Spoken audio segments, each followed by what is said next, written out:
கிட்டியும் கிட்டுவும் கடந்த 5 வருஷமா பக்கத்து வீட்டுக்காரங்களா இருக்காங்க. நாளடைவுல அவங்க நல்ல நண்பர்களா மாறிட்டாங்க.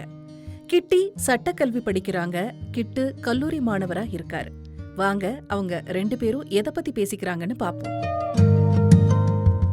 ஓய் கிட்டு, எங்க காலையிலே கிளம்பிட்ட? கிட்டியக்கா எப்படி இருக்கேன்? நான் சினிமாவுக்கு போறேன். நல்ல சினிமா பார்க்க போறேன். உன்னோட ஷோ எத்தனை மணிக்கு?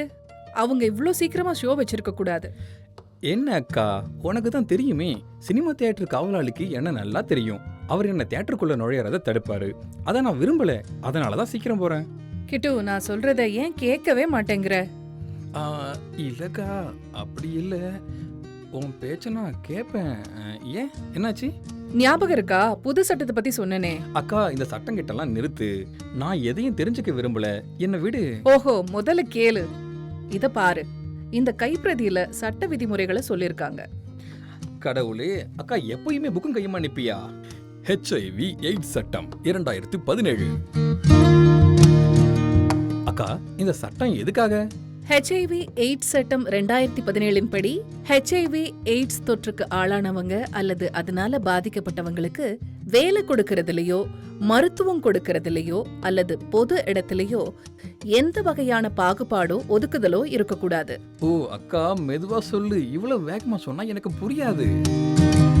பொதுவா நீ ஒரு புது வேலைக்கு நேர்முக தேர்வுக்கு போனாலோ, இல்ல ஆஸ்பத்திரியில டாக்டர், நர்ஸ் அல்லது பள்ளிக்கூடத்துல, காலேஜ்ல ஆசிரியர்கள், பொது இடங்கள், ஹோட்டல், சினிமா ஹால்ஸ், சரி, இந்த மாதிரி இடங்கள்ல ஒதுக்குதலோ துன்புறுத்தலோ செய்யறது சட்டப்படி குற்றம். ஆனா அக்கா, இந்த சட்டம் எந்த வகையான வித்தியாசத்தை ஏற்படுத்தும்? யாராவது ஏதாவது சொன்னாலோ இல்ல பாகுபாடு காட்டினாலோ நான் என்ன செய்ய முடியும்? இந்த வரிய கொஞ்சம் படிச்சு பாரு. உதாரணத்துக்கு, நீ, நான் அல்லது சமூகத்துல யாராவது பாகுபாடு காட்டினா அந்த நபர் மேல மாநில அதிகாரியிடம் புகார் தெரிவிக்கலாம். என்னை யாராவது தவறா நடத்தினா எல்லாருக்கும் குடிநீர் எடுத்துக்க முடிஞ்சு எனக்கு மட்டும் அது மறுத்தா அந்த செயலை பத்தி நான் சரியான அதிகாரி கிட்ட தகவல் தெரிவிக்கலாம், அப்படித்தானே?